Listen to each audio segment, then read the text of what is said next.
welcome to this conversation that we are recording right now live in the Facebook group Fulfilled Working Moms. And this is one of these conversations where I bring in special guests, experts on various areas. And you see, I have Megan Jo next to me, and I'll give you an introduction of her shortly. But let me just first introduce myself. If this is your first time watching in the group, or maybe a recording outside the group, I am your host, Charlotte Freeborg, and I am the coach for moms who are looking to enhance their career without taking away the time for family, friends, and other juicy things in life. I support moms in making their own money in a way that will not burn them out, but bring them fulfillment in life. So I am super excited to have Megan Jo Wilson here next to me, because she's a living example proof of doing this like we teach it. Perfectly imperfect, showing up. And I have her official bio here, and I will share that because I think it really tells a lot about who she is, what she has done, and what she's doing to make, as a foundation for this conversation. It will make sense that she's the real deal. In 2004, Megan Jo Wilson completed her first weekend of coach training and knew that coaching would be her lifelong work. Since then, she has brought coaching and coach training into hospitals, hair salons, and boardrooms. She is now a coach trainer at the Coactive Training Institute, where she took her first class, and for the last 5 years has been coaching women to build profitable businesses through her experiential courses, Rockstar Camp, which I went through, and No More Playing Small. She knows that confidence can be learned and teaches it by bringing women together to learn the how of business and play big in sisterhood. She is author of best-selling business books, Who the Am I to Be a Coach? And I love to hear you swear. It may be beeped out on YouTube. We'll figure that out. I don't know what they say to it. But she's also, this past year, she's been collaborating with Marianne Williamson, where we're actually colleagues in, and Regina Thomashauer, aka Mama Gina, and is now opening doors to her next sisterhood of No More Playing Small this summer, 2022. Let's welcome Megan Jo Wilson. Thank you, Queen. Thanks for being here. I'm so happy to be here. It's so funny to, even though I can't see and feel everybody in the group, I'm like, oh, we're all moms. I'm safe.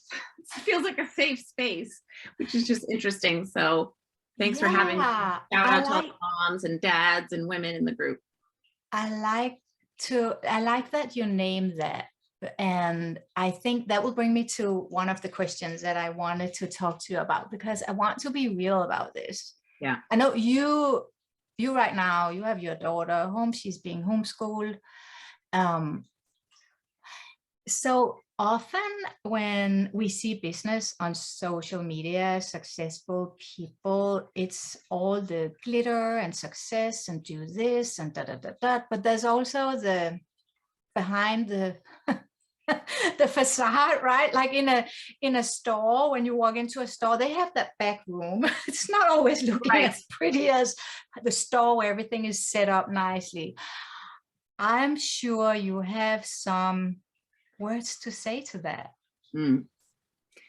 I do. I think that anyone who runs a business, especially as an entrepreneur and also parents at the same time, is like superhuman, worthy of trophies, celebrations, and parades. My daughter is 9, and I have 2 stepsons who are 10 and 13. And I just love that we're talking today because, like, welcome into the back room of my store. Let's see, this morning I had to get up extra early because the wire of her braces that she got tightened yesterday popped out. So we had to go back at 8. And then we had to get her to her outdoor school program, but we also carpool to get Liam. So we had to coordinate with Liam. And then I was also texting with my friend Angela, and then thinking about meeting with you. And I had a meeting with my business partner, Libby. And so we carpooled and we met, and I got her there, and then I sent a text, and then I raced back while listening to some Abraham Hicks podcast, and then I pulled in, and then I took a shower, and then I did dance break, and then I said a prayer, and here I am. Well, brag. Thank you. And that's what we say, right? Support each other. Yeah. And I'm kind of, I don't know, when I hear people without kids say I don't have time, I just sort of chuckle. I have some judgment around it, I'll admit. Like, you don't know what it's like to have no time, because if you had children, you would experience that on a whole new level. Yeah, no, that's true. That's true. I think there's also a different kind of compassion and understanding where there are things we don't have to say when we talk to other moms, where I say, I'm late. Okay, I get it. Right. It's like coming from different countries or states. There are things we don't have to explain so much because we know that it's so. I think this is important to talk about because there are also things we must get done. And I know what we have talked a lot about is like, when are we ready? So, and like, when do we take that leap? I mean, I know you help women be successful in business, right? So one thing is why women, we can come back to that, but also when do we know we are ready? When have we figured it all out? So we know then when, now if someone listens to this and say, but I really want to have my own business, but how do I deal with, if I have a morning like that, how am I going to deal with that? So when do we know we are ready? Yeah. Well, you're pointing to something that's so true, I assume, for a lot of people in this group, and for anyone who desires to run their own business or have fulfilling work. Especially as a parent, one of the primary motivators is I want to own my own time. Yeah. I want to own my own schedule. I don't want to be in a system that dictates whether or not I can go to my kids' play, baseball game, you know, and that was and continues to be a huge motivating force for me. I want to own my time so that I can be available as a mom and daughter and wife. And the great irony is that it takes, for me, I'll say it took, and in my experience, it takes some practice. It's like a skill to learn, because when you're an entrepreneur doing your own business, you could, in theory, be on all day, every day. There's always something to do. Yeah. And especially in the beginning, when you're like, am I ready? And then, of course, you're like, okay, I'm gonna launch this business. I've got my website, I've got my posts, and I've heard this so many times with women, and my daughter's graduating this month, so I can't do it this month. Yeah. And my son broke his leg this month, so I can't do it this month.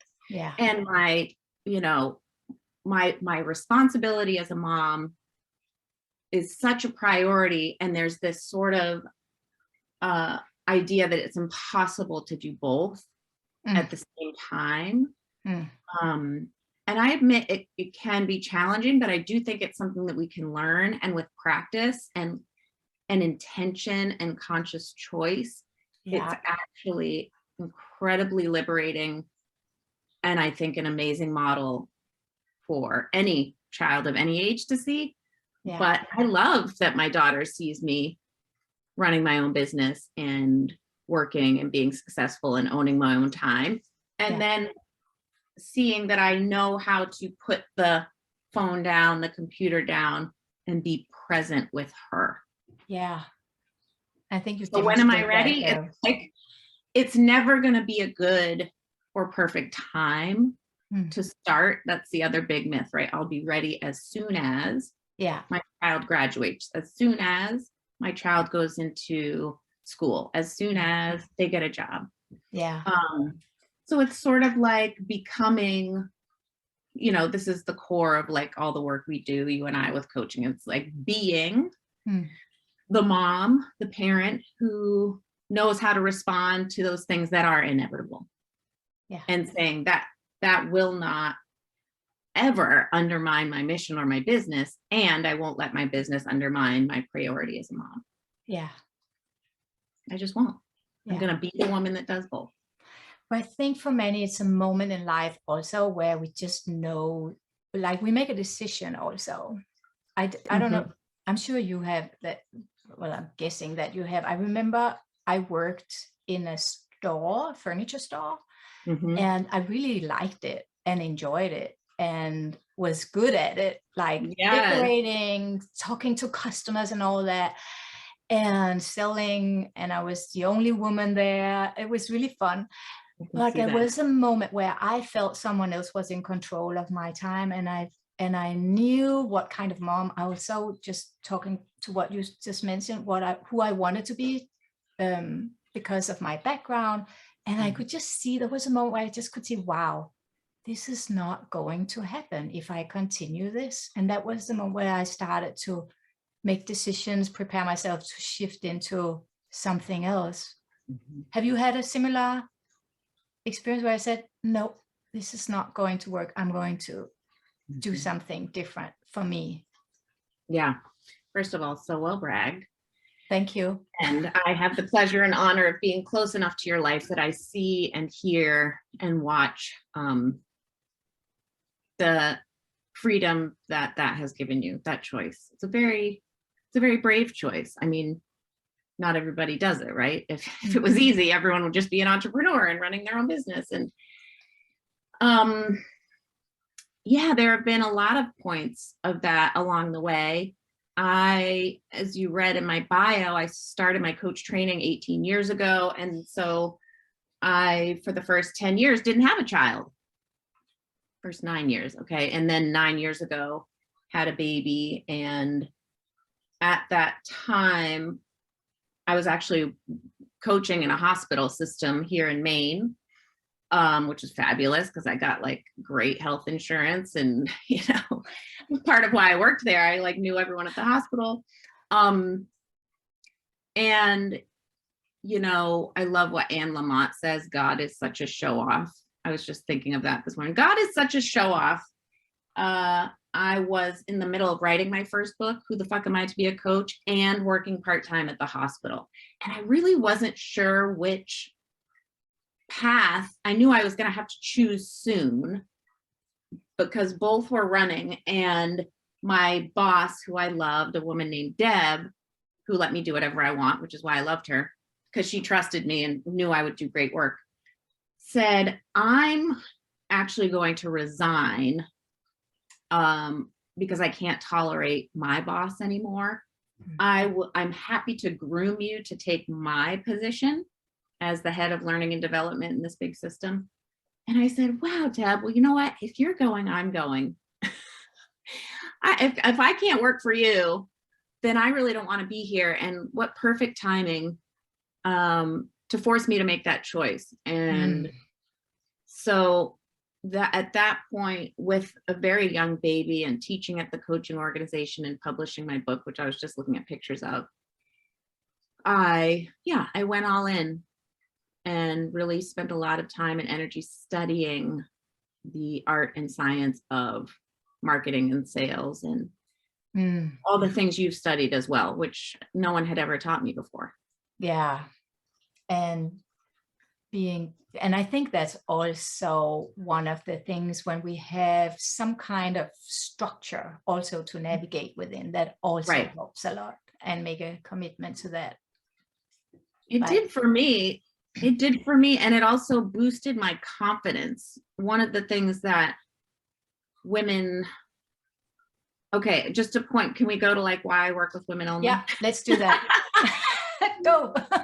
Well, I work primarily with women and I love men. I love working with men. I've worked with, hundreds and hundreds of men. They're just amazing and brilliant and valuable. Women are conditioned in a particular way, whether they know it or not. Yeah. Conditioned in a particular way to just by default operate from self-doubt, and when things aren't working, to ask, what's wrong with me? Yeah. What's wrong with me? I must be doing something wrong because it's not working. And I should be confident. Like there's this weird, it's also sort of the shadow side of feminism, I think. We feel like we should be confident all the time. And first of all, that's not like normal. It's not natural. And especially when we're in an area of our lives where we've never done the thing before. Yeah. So what made me think of it was when I learned the structure and had the support around marketing, sales, who am I talking to? How do I literally create revenue with this thing that I love so much, that I've been doing for so long? My confidence expanded because I had filled a knowledge gap. Yeah. It wasn't my fault. Yeah. Right? It wasn't my fault that I didn't know how to market or sell. And I just want for anybody, I just want to name it, because for anyone watching, we both have been, I am still a client of Dr. Angela Lauria, where we wrote our books, and she has that business model that we kind of are talking about now. So I just want to make that clear for anybody who doesn't know. Yeah. Yeah. And she was in this group, right? Talking about. She's in the group as well. Yeah. She was in media a few weeks ago. Yeah. Her mission and her work. And we wouldn't be where we are without the structure. And that's the same structure and model For that sure not. You and I give to women in our own way. Yeah. So I think that, just tying it to confidence, it can be learned.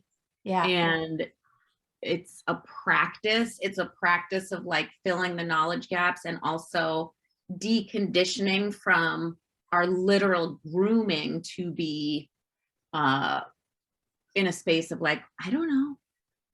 Yeah, and talk about what is confidence really. It's all like a perception. It's some things we've made up, like by looking at outside instead of, I know this is something I enjoy so much with you. I noticed, I think it was this week or last week, you had a post with you in shorts and you talked about, I was like, yeah, can we have more of that? I actually went to dance lesson yesterday night and there was a woman showing up in shorts and not young legs any longer. And I went to her and I told her, I'm so happy to see you wear shorts. Yes, like, I love your extraordinary.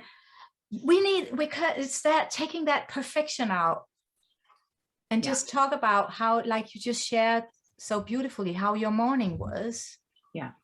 We think we have to figure it all out. Right. Right. Yeah. And then I'll be confident. And then I'll be confident. Yeah. It's like the opposite. And it is an internal game for sure. Yeah. And it's also something you earn through doing and practice. Yeah. So the metaphor I often use as a musician is, if I gave you a guitar, Charlotte, and said, you're going to be on stage tonight playing a solo with a professional band. Yeah. All you have to do is fake it till you make it. Just pretend you're confident and the solo will be great. Yeah. No. Like, no. It wouldn't be right. You shouldn't be confident about playing a guitar solo because you haven't done it. You haven't practiced. You haven't played at an open mic. You haven't sat in your living room and done the scales. You have so there's a way also that you earn it, and then you don't beat yourself up for not being amazing at it yet. That's so good. But you're like willing to learn, you're willing to earn it, you're willing to suck at it for a while. Yeah. It's and also look more at what skills we do have that we can share. Yes. Right. Yes. And then so it's real, like right. Because the other thing that can happen is with women in particular, and again, I've worked with both men and women in business building. With women in particular, even when they've practiced, Like Mm. even when they do the scales and could play the solo on stage, Yeah. they have some like success amnesia. They have, I don't know what I'm doing. Who the fuck am I to do this? So and so is better at it. Yeah. And then, so it's like, that is where the conditioning and the internal stuff comes in. Like, I know I can do this, but in the moments around doing it, I start to question myself. Yeah. Especially if I'm in isolation, especially if I don't have community. Yeah. Can I do this? Am I doing Yeah. this? Why am I doing this? Yeah. So This that's is so fire. good. And I know this is one of the things you teach, how to really lean onto each other. And you are so beautifully creating these sisterhoods where people can feel they belong and support each other. So we never feel like alone. But I really like the way you spoke to this. I just want to share to everybody, because I have been a client of you as well. I didn't say that before. And the moment when I decided to work with you was before COVID, when you still had your rockstar camp. I know. And I was a newer student with Angela. You were already like, you had taken off, and you talked about this rockstar camp where you actually pay to get on a real stage to sing in front of a real audience. And I remember when you talked about that and put that offer out, I felt like, first of all, I just knew, not going into it, I knew that was something I had to do. Yeah. But I literally felt I was going to die. But there was something where we had built a relationship. I felt like that trust to lean onto you. So I knew you would not have me fail on stage. Yeah. That COVID happened. We didn't do it that way. We did some other fun things. Yeah. But that's what you get when you find a coach, when you find a sisterhood, people who are there, that strong. I usually say the fence around you, plant a seed, and you, while you're growing, you have a strong fence, so no one come and, well, because things happens. But that. I want to, and it's in all decisions like that fear. When shall I start my business, or when shall I quit my job? There's that fear coming up, right? Mm-hmm. Do you have anything you want to say to that? Yeah, I mean, I love that metaphor. Part of what we do as coaches, and part of what I do in particular, as you just named, is acknowledging the fear. Like, the fear is not wrong. You know, you and I have been studying A Course in Miracles. So ego speaks first and loudest, A Course in Miracles says. So this is part of being a spiritual being on earth in a skin suit, and ego speaks first and loudest, particularly when we're about to do something we've never done before.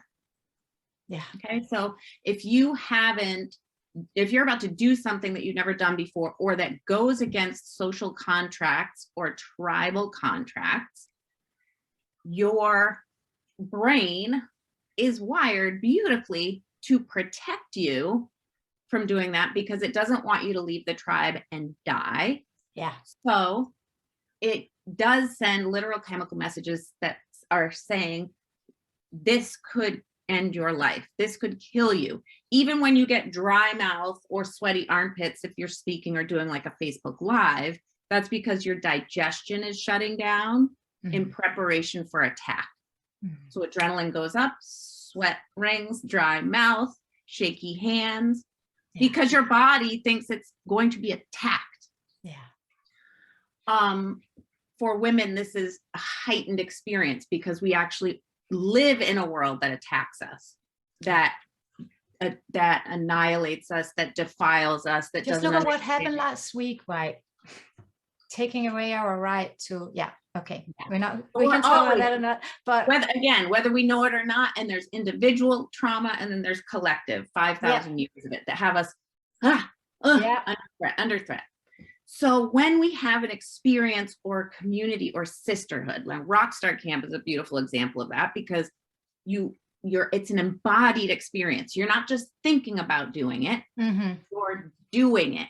And so you're on stage and it's literally, or you're doing a Facebook Live or a Facebook group live or a post or your speak or whatever your visibility thing is. Yeah. It's rewiring the chemistry of your body and your neurology, especially, here's the essential part, when it ends, that you have a positive reinforcing experience. So that when it ends, your ego doesn't rip you apart. You ever done that, y'all? Like, you do the live, you do the post, you post it, and then your ego goes, how did I do that? That was so bad. That was so dumb. They're not going to like it. They didn't like it. My shirt was crooked. It will just tear you apart. If you have a community, a fence that catches you and says, that was amazing. You are so brilliant. That was so brave. That was perfect. I loved when you did this. I loved when you did that. Yeah. Then your body rewires to say, oh, it's safe to be visible. Yeah. It's safe to be visible. And not only will I not die, I will be held, and then I can see the impact that it has in the world. Beautiful. Which is what we all want. We want to have impact. And we create new neural pathways that way by just continuing. It's not just one time. We continue to do it, continue to do it, continue to do it. So we can raise, I often talk about this invisible glass ceiling, like helping. That was a glass ceiling. We broke it. We did. We crushed it. Another layer shattered. Oh, yeah. There. Yeah. And real talk too, Charlotte, because real talk for both of us and anyone who's watching. Are you like nervous right now doing this live? Yeah. Like a little bit. Yeah, a little bit. Yeah. Not as I used to be. I mean, that's my point. Yeah. Like, yeah, like I'm a little nervous. Like, so am I, right? It's like I can feel my heart race a little. It's a little like I'm on stage. Yeah, I mean, I can literally say that just to give a specific example, like I remember when I did my first interviews, my brain was busy. What if I run out of questions? What if that was my ego, right?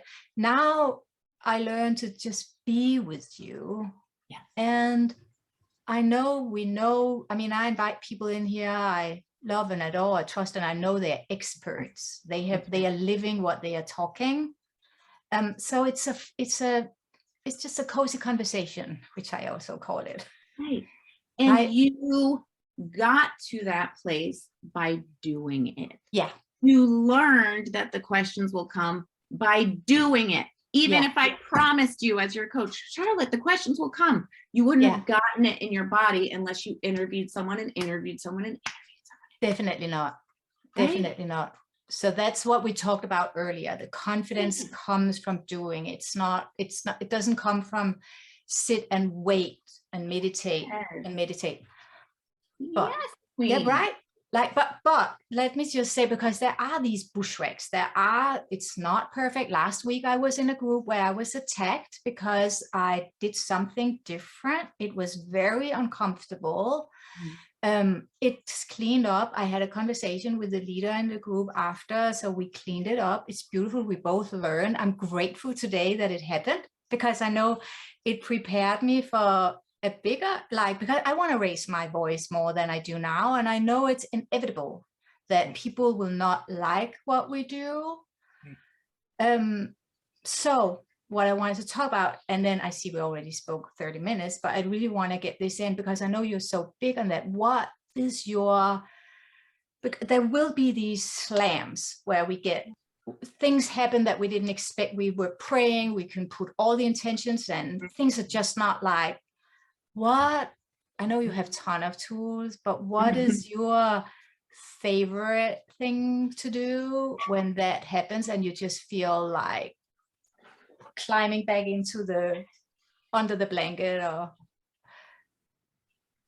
I love this question. I'm just taking a minute to think about it, because I mean, my first response is, as you said, know that it's inevitable. Yeah. To be a leader, and we're all leaders. We are all leaders, I believe, in our own way. As you expand your impact, and as you learn and make mistakes, you're going to make mistakes. Yeah. You know, I think Brene Brown is like one of the greatest teachers about this, that leadership is fucking hard. And what you said is so powerful, because even when, and you've seen me through many difficult leadership moments. Yeah. And you've also seen that when they happen, I don't pretend they're not happening. Yeah. Because I know that if I take responsibility for my impact, Yeah. which is often unintended, right? You didn't intend, I don't even know what happened. Whoops. My internet did a weird thing. Am I here? You are here. Yeah. You didn't intend to go into that group and do something that pissed people off. You No. intended to go in and like be inspiring and be, okay. So then it's like, fuck, that didn't, okay. And then you take responsibility and you stay, as you did, you stay engaged, you stay, you listen, you get curious, you say yes to the experience, like, oh, I hate this experience, but yes, yes, yes, it's going to grow me. I learned something that I will never forget. And we always learn more through the mistakes than the successes, right? Yeah. You learned so much. I don't even know what happened, but I know you learned so much. Yeah. So you said yes to it. And then actually, in almost every case, in my experience, the group gets closer and stronger. Yeah. If you're willing to take responsibility and name it and stay in and clean it up. Yeah. You know, a lot of leadership in business is just like cleaning up mistakes. Like, yeah. No, it is, but it's and and yeah, parenthood. Parenthood is a lot. In this too, case, right? yeah, I actually think the leader handled it beautifully, and she took fully responsibility for what happened. So it wasn't really, it was just that a moment where we others assumed I did something different, and which is again so important to, and we can do that with ourselves, not assume things will, but be open to feel it all. And you really, I have seen you many times. You model this so beautifully. I saw it in the Rockstar camp group we had. I see it in the Marianne Williamson community where we both work.